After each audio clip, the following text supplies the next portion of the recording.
नमस्कार मंडळी. स्टार प्रवाहावरील लग्नानंतर होईलच प्रेम या मालिकेच्या पुढील येणाऱ्या भागामध्ये आपण बघणार आहोत की गुरुजी हे सर्वांना 16 तारखेला खूप मोठं संकट येणार आहे असे सूचित करतात. तेव्हा सर्वजण हे विचारामध्ये पडतात आणि काव्या विचारते, गुरुजी नेमकं काय संकट येणार आहे?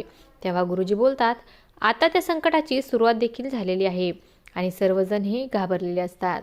त्यानंतर आपण पाहतो जीवा हा नंदिनीसाठी एक स्पेशल असे गिफ्ट आणतो आणि ते गिफ्ट उघडून पाहिल्यानंतर त्यामध्ये अतिशय सुंदर अशी साडी असते आणि ती साडी पाहून नंदिनी ही अतिशय आनंदित होते. तर पार्थने देखील काव्यासाठी एक गिफ्ट आणलेले असते आणि काव्या विचारते, यामध्ये काय आहे? तेव्हा पार्थ हा तिला बोलतो, त्यामध्ये आपल्या जीवनाचा अर्थ आहे.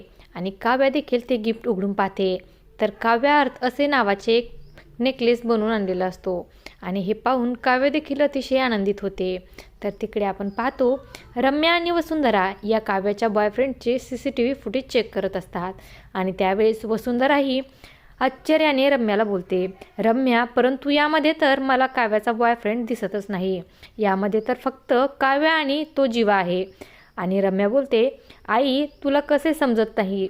जीवा हाच काव्याचा बॉयफ्रेंड आहे. आणि तेव्हा दोघींनाही खूप मोठा धक्का बसतो. आता पुढे येणाऱ्या भागामध्ये रम्या व वसुंधरा कशा प्रकारे जीवा व काव्याचा भूतकाळ सर्वांच्या समोर आणणार हे पाहणं अतिशय रंजक ठरणार आहे.